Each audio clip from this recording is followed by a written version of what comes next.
Hello everyone, Rising here, and I thought I'd make this video just to share what I like about RWBY, what I don't, and just explain the way that I engage with the show in some of the different takes that I have about it. Not all of them are spicy hot takes, honestly most of it is lukewarm or downright cold, but these are things that for one reason or another I feel I need to say to build my perspective about the show. I'm not saying them to be different or to be new, just to be me. This video is probably too long for its own good, but since I'm saying a bunch of different random takes, I have to explain where I'm coming from on each of them. Here are the general topics and their timestamps. They're also in the description if you want to jump around. It's going to be a lot of critiques and a lot of proposed changes for the fun of it, but more than that, positivity. I suggest sticking around until the end where I detail the way that I really do engage with the show, because I'll be looking back on everything I'm about to say in a different light than maybe you would expect. Anyway, now let's get started.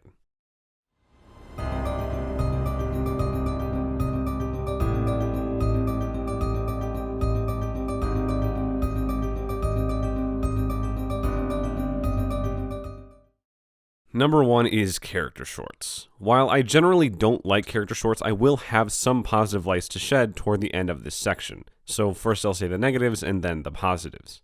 When I say I don't like them, it's not because they take resources away from the volume itself and thus make the volume worse. I think that's the main criticism. Here's my take. They do make the volume worse, but regardless of it taking time or other resources away from the volume itself, which, yeah, it is a bad thing, sure, it is taking the story away from the volume. There are two main negatives here. The first problem is that character shorts are not actually a part of their volume. They are nothing more than supplementary material. If they were a part of the volume, they'd be called Chapter 1 or Episode 1. The first result of this is that it is completely wrong to put new, important, exclusive information in them. The show proper will have to repeat any new information. So in Chapter 3, Ilya says her parents were killed in a dust mine, and in Chapter 5, Blake expands upon her past a little bit. Another way of putting this is that it sucks to go watch Red vs. Blue having to know exactly what the roadmap is. Like, oh, you have to go from this season to that miniseries. You can't watch that season until you've seen that miniseries. And make sure you watch The World of Remnant about the CCT system, because if you don't, you won't know that the tower falling means global communications are down, which is kind of important. The World of Remnants are external in-universe shorts, so like character shorts, I typically will criticize them for keeping relevant information away from the show. Their purpose was to add information that isn't important and just fills out the lore a little bit for people who want to learn more, but from time to time they also did put important exclusive information in them. So back to it, by virtue of their existence, character shorts can't have new, important, exclusive information. The second problem out of having these shorts as supplementary material is that it takes content away from the show itself in some ways. And it makes things that could be very present and add to the narrative less present for the characters. For Weiss and Yang's shorts, Adam's short as well, but I'll talk about that when I talk about Volume 6, some of what we saw in Weiss's short would have fit well in Chapter 1, so there's more weight in Chapter 3 when she's talking with Vernal. Winter said she wouldn't always be around to save Weiss, and there she wasn't. But content from Weiss's short would have also worked well in Chapter 8 when she was talking with Yang. I would have loved to see some content from Weiss's past when she was talking about it, not just hearing about it, you know? And yes, what happened in Weiss's short and Blake's short and Yang's short did still matter to Volume 5, but it wasn't actually in Volume 5. For Yang's short, for all intents and purposes, they could have added that scene to just before she stopped at the Just Right, and it would have still contributed to the mystery of if she was going to Raven or Ruby. Like, we'd see her thinking about Ruby, but also searching for Raven in the same chapter, and that's content that's not in Volume 5 proper. So to recap the negatives, character shorts are unnecessary because they take smaller, somewhat less important content away from the volumes themselves, while also not being able to have any new, important, exclusive information in them. And for those who do watch them, well, I know the RWBY fandom hates hearing the same thing twice, but if you're going to have important information in character shorts, it's actually kind of necessary. On the other side of things, there is a time and a place where character shorts are rather lovely. In other media, character shorts are one of the only ways a story is told in that universe. The video game Overwatch, its only lore at the moment is through cinematic animated shorts. It's an entire game that has a rich universe, but that universe's lore is only ever told in animated shorts. Though Overwatch 2 is going to be a video game released exclusively about Overwatch's lore. So if there is no other way the main story is being told, shorts are a viable way to engage with that lore. But what if there is a main story? Again, to take a page out of Red vs. Blue, shorts are exceptional when the main story is pretty much over. After the 13th season of Red vs. Blue ended, Season 14 was a series of shorts that in one way or another filled in some pieces of the universe, or just made alternate universes. That was fun too. Sure, RWBY continues to this day and will go to infinity, but after a major arc ended, it was a good time for shorts. There is also a definite end to RWBY. I don't know how many volumes the show will have. People like to discuss the number based on conjecture from numbers they heard from Monty back when he was still alive, spitballing his lofty hopes for the show. But regardless, there is a definite end, and once the show gets there, that doesn't have to mean goodbye. Rooster Teeth loves the idea of if you keep watching it, we'll keep making it. And RWBY is incredibly successful. So once the final end credits roll, I'd love to see the show continue through various shorts or even miniseries that fill in the gaps one way or another. Fill in the kinds of side stories that are being used for the After the Fall and upcoming Before the Dawn novels. And before I end this section, yes, the original color trailers were, just like the Overwatch animated cinematics, a way to engage with the lore when there wasn't any. So the color trailers were pretty fantastic in that regard too.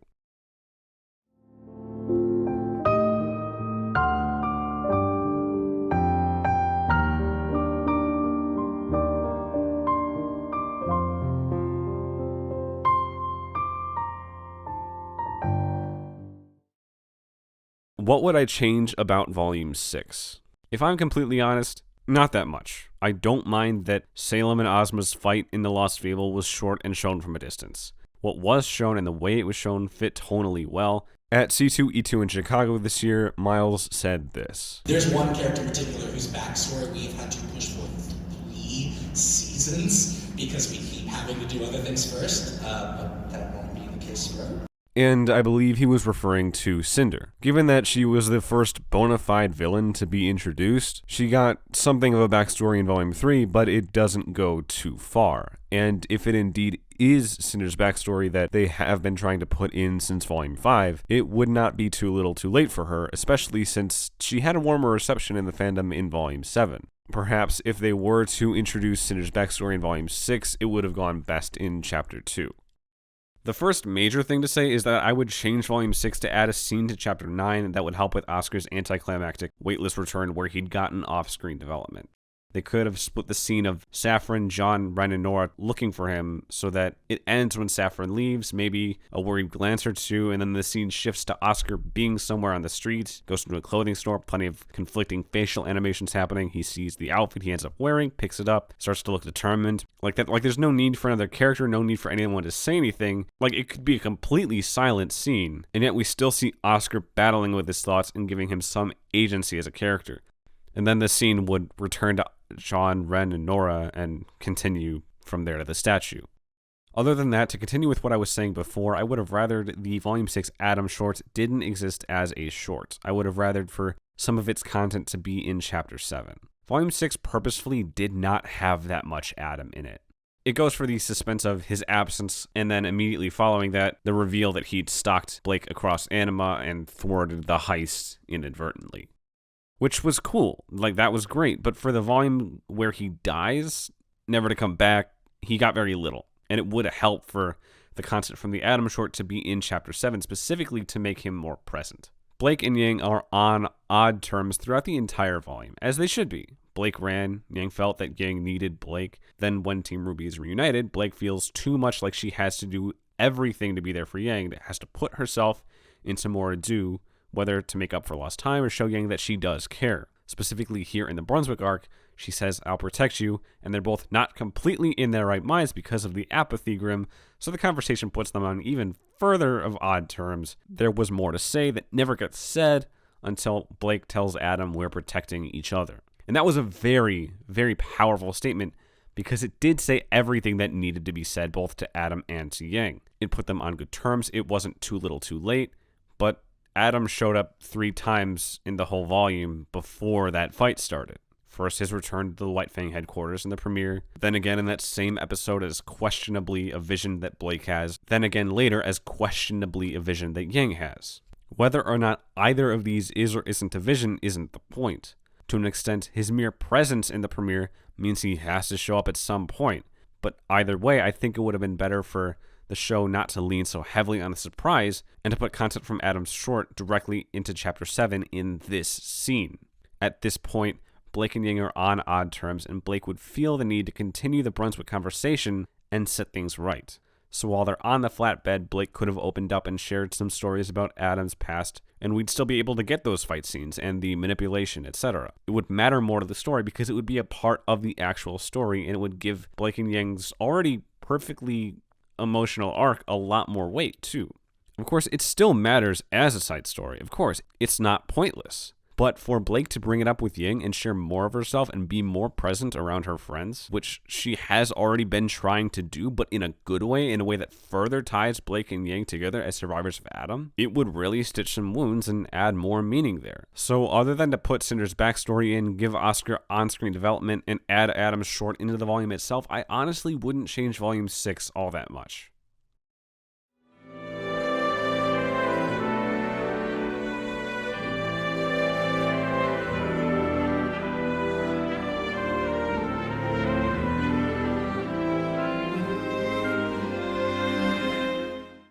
Volume 5 is woefully underrated online. What is your selling point for RWBY? If you mainly watch the show for the fights, you probably have by and large a different perspective from me.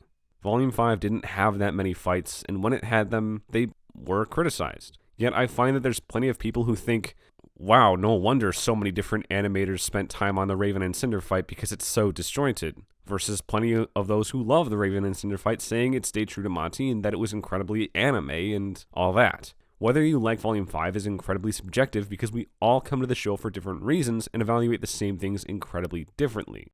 To me, it's somewhat like parts of the internet get a high from talking ill about it. But then when I went and talked with a classmate back when school was a thing that I did in my youth, he said Volume 5 was his favorite because he loves Yang, and she does get a hell of a spotlight in it. Before I get too far away from it though, here are the Volume 5 criticisms that I generally agree with and don't really feel the need to elaborate upon.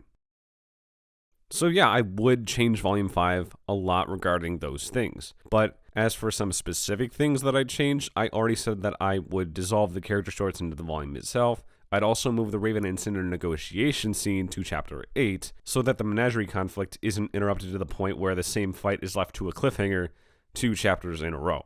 I would also push the Raven and Cinder fight to the same chapter as when Raven reveals that she is the Spring Maiden. Right, like you remember Neo's return. It was just so badass. It was a great moment because not only is the beloved Neo back, she's out for blood, and immediately there's a fight scene. So I would have changed the vault scene to be not only is Raven the Spring Maiden, but she's out for blood, and immediately there's a fight scene.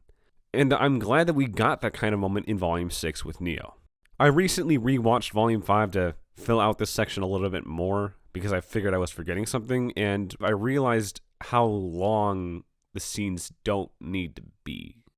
When I had watched Volume 5 week to week as it aired, this didn't seem as much of a problem. To me, the only pacing issue was that it slows down once Weiss and Yang reunite with the rest of the heroes. But then after the binge, I felt like Volume 5 was honestly too slow throughout the whole thing. I don't mean that as not too much happens, but rather each scene takes too long for the purpose of the scene to happen. The scenes themselves are on the slow side and could use some trimming. Now, when I think about Volume 5, I think that there wasn't really a phase in the writing process where they thought, how could we make this conversation less lines while still have them say the exact same thing?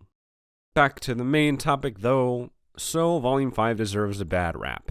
Yes, to some extent, but it gets a worse one than it should. People on YouTube especially, I feel, talk about Volume 5 down a little too much. It's not necessarily bad, or I don't disagree with them for doing this. It's just often they're comparing something more recent to Volume 5, like, hey, this is so much better than that. Which they do kind of have to say, and which is deserved. But all that leaves is what Volume 5 did wrong, and so that's the way that we think about Volume 5 more recently. All of this has been a long-winded way of me saying, here's my takes on what I enjoyed about Volume 5. Here's what Volume 5 did right. This is one of the best moments in the show. This is the scene that makes the menagerie arc of Volume 5 greater than the sum of its parts. It's all in these glances and that breath. This is by no means iconic. This is not RWBY decapitating the Nevermore. But it's still one of the show's best moments. So what is happening here? Previously, Blake spent some indefinite amount of time running from her past and from herself, and here she's preparing to make a statement that we need not only stand our ground, but go fight on what Menagerie thinks is somebody else's. The true power of this moment comes from the fact that the Faunus are willing to cause such a tragedy to themselves, and no matter how that house fire exactly got started, that's not the point. This moment is how everybody responds to it. What do you do after you've gone through all that? Sun doesn't know how to face Blake. Ilya is brought to shame, and Blake is ready to face everybody and say what they've all probably been shying away from really thinking for some time, and the way that she's been living for some time. They need to face their own problems instead of running away from them to live on Menagerie. So much raw emotion is communicated in silence. Moving on, while it's easier to see this cinematic parallel, I like this one a lot more. The same action framed differently to show the relationship and power dynamics between Ilya and the other characters at those points. The Albanes are towering over her and pushing her to the edge of the frame, while Blake is on equal ground with her, sharing the frame's space equally with her. And Ilya, she is written so well. I get the whole no consequences thing, I do. But it also speaks so much to Blake's character growth for her to accept Ilya and let her be. So as a narrative point, it's definitely well earned. And I will contest that Yang's bandit fight is among the best in the show, for showing plenty of Monty's style of fight choreography. Austin Hardwicke, who'd been around since Volume 1, animated it. It also does a good job of showing how Yang took her father's criticisms to heart, and the score, the music piece for it, is also one of my all-time favorites because it uses the themes from I Burn and Armed and Ready while keeping to the pace of the fight. I love just about everything that happens in the vault. In a volume that is known for last-minute writing, I don't personally believe that it affected the vault scenes all that much, if at all. The shot selection and suspense involved in Raven's maiden reveal are carefully constructed and pay off well. For Raven and Cinder's fight, it's a fight scene, so people are going to think about that the way they want to think about it. Yang and Raven's fighting words are among the best in the show, and Yang's scene retrieving the relic hits all of the beats that it should. Something smaller, I love this angle of RWBY. It's among the cutest aesthetics she's had, and it's certainly of her Mistral outfit, and I wish they used it more. According to the Volume 5 director's commentary, this almost happened. I need a drink.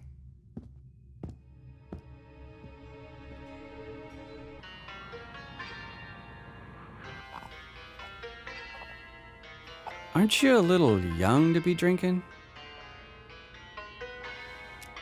Water. It's hot out. I Need a Drink was supposed to lead into Aren't You a Little Young to be Drinking? The scenes were placed differently, though, because it was confusing to the people who looked that script over. But I have to admit that seeing it this way, it's confusing as to why it's not this way. Volumes 4 and 5 work very well together. They deliver a heavy focus on their characters, as was needed after the calamity of Volume 3. And part of that is in foreshadowing. This scene in Higanbana is fantastic. I love it when characters match wits like this, not saying everything, but still saying enough for the audience to understand. And it sets up Raven's role in protecting the Spring Maiden rather than being her a full volume before that's even relevant. I wish Sienna Khan was in Volume 4 and had a similar scene made for the similar kind of purpose as the Higanbana scene. She should have been relevant in the show for longer than her one scene, but instead of keeping her around for longer, to me it would have been better to introduce Sienna earlier if we are going to make those changes. So maybe after we see Hazel cross paths with Oscar in Volume 4, Chapter 10, in Chapter 11, Sienna could have a scene that sets up her character and lays out the hierarchy of the power in the White Fang. And it would end with Adam and Hazel walking in or something, so that Volume 5 could pick up right then. I don't understand this scene in Volume 5, Chapter 10. Maria Calavera was originally going to be introduced in Volume 5 as per what the Volume 6 director's commentary said about Volume 5's early scripts. However, she was cut to make balancing the plotlines easier. I believe that this scene was a holdover, or a remnant if you will, from when Maria was in the script and RWBY would have asked about the silver eyes in it. But without Maria there, well, the fandom has criticized this to death. If you don't know what I'm getting at, just ask me in the comments. As far as it goes with the mess that was Volume 5's production, I do not care exactly what caused Volume 5 to struggle in the ways that it did. I don't care why exactly the finale wasn't completely written until partway through the volume. I don't care if any of that was time or money or staff or the character shorts or big corporate executives. I don't care. I do care about Rooster Teeth's staff and the overall quality of the show, so I do care that Rooster Teeth shows proof that no matter what it was, that they could rise to the occasion and fix it and move forward with a product that their consumers paid for access to early that justifies the grand vision of the show while giving good and faithful fight choreography, good and faithful story, healthy production conditions for their staff, etc. And as far as I'm concerned, with Volumes 6 and 7 and what is known about where Volume 8 is in production right now, they've done exactly that. It is great to see Team RWBY back together. Ying's arc with Raven is fantastic. The Relic poses plenty of mystical unknowns that give great potential for the story moving forward. But the Battle of Haven at large does fall flat above ground. There are a couple of good action sequences, but Volume 5's Mistral arc scenes don't come together to be greater than the sum of their parts, like Menagerie's arc, other than the moment for Team RWBY's reunion, because, the audience had been waiting for that for like 2 years, so when it happens, if a moment is made out of it, it's going to be a good moment. Ultimately, Volume 5 has so many great character moments in it.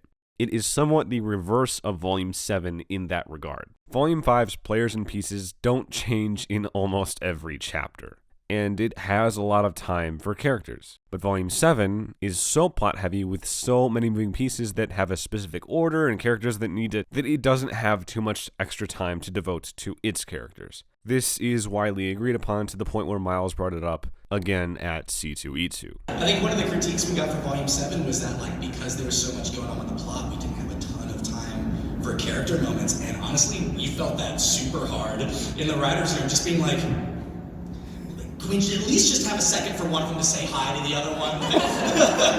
But Volume 8 is much more complex, but I think we've learned a bit from Volume 7 and trying to find a way to make a very big story a little more approachable. Though Volume 7 did brilliantly succeed at developing its characters in that little time, which I'll talk about in a future video.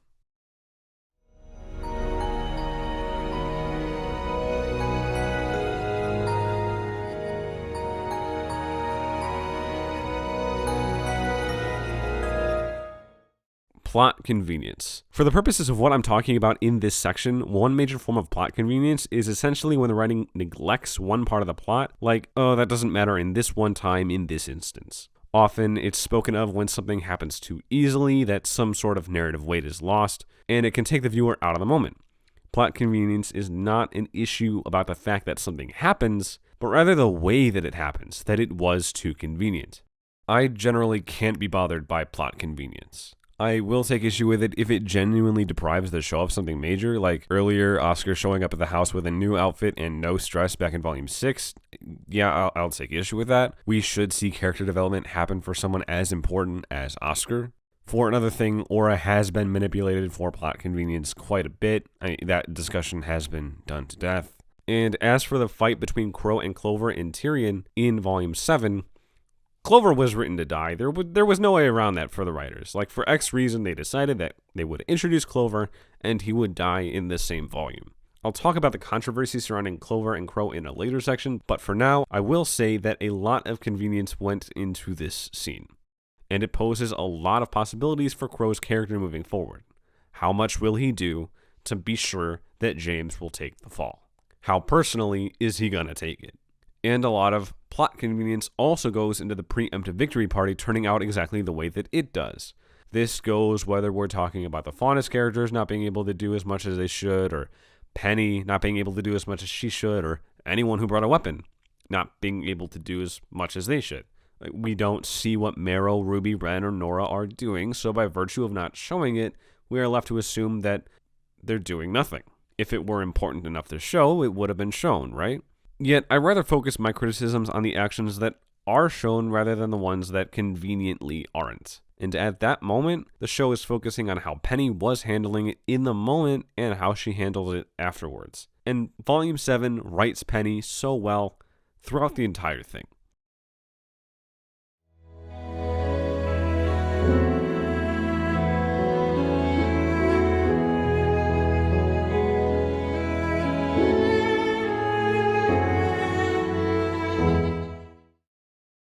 I don't really ship. Unless the show purposefully shows two characters as potentially romantic, I don't want to see it outside of cute fan art of those two characters doing cute things. Fan art's nice. I ship Ladybug to the extent of liking the fan art, which, much like their interaction in RWBY proper, is almost non-existent. But ultimately, I'd rather see where the original work goes with its characters before I take from it and make my own ideas. Yet on the contrary, I do somewhat like fanfiction because it's cool to see what others do with that universe, but only sparingly do I create it. I do enjoy writing, so I do have ideas for my own stories about RWBY. For instance, I'm somewhat intrigued by the idea of side characters becoming main characters, while the actual main characters are situationally removed, a la plot convenience. And I do also have an idea that involves some untouched areas of lore. I guess it might come as a surprise that I don't ship if you follow me on Twitter, because I do post shippy things, but honestly, I'm just memeing. If a tweet's funny, I'll write it. These two, such a bro moment. These cards, I wanted to make something for Valentine's Day. This Rose Garden piece, I wanted to stretch my poetry muscles a little bit.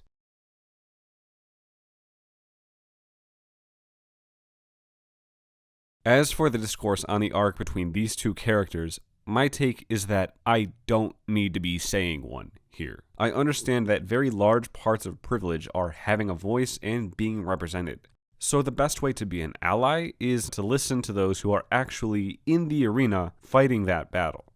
To that end, I have listened and I agree with what Unicorn of War has said on the Lucky Charms fair game controversy. He released his discussion on it in its own video that I'm linking in the description. There's so much nuance to his statements that it's better for you to watch it yourself than for me to try to explain all of it. The biggest and broadest idea is that representation really does matter, and to see the possibility of a romance between specifically men in something is really significant, even for a show that has had plenty of gay in the past and present. So I agree with his viewpoint. I will add that, to me at least, flirting is frickin' weird. What even is it? There's a certain threshold beyond which a comment becomes a flirt, and whether or not that statement passes that threshold, we all draw that line differently. Maybe we draw it differently because we're exposed to romance differently, or we have different sexual orientations, but then it's also about how the crew is or isn't able to distinguish what Clover intends. And he's a new character, so the audience has to go with their gut on what they think Clover intends based on so very little. And it didn't help that one of Clover's lines is a callback to a flirt. And then when Crow says this, they already invited you, didn't they? Is this flirting? Upon first watch, there's footage of me saying that it was flirting. I wasn't wrong to believe Crow and Clover were flirting, and nor would anybody have been. And I wouldn't denounce anybody as wrong if they still believe it. It's still and always will be a matter of interpretation, and Crow's arc moving forward will come in part from his time with Clover, hopefully using his death in ways people find valid and meaningful. Yet ultimately, because this is the internet, the Lucky Charms or fair game discourse will never end.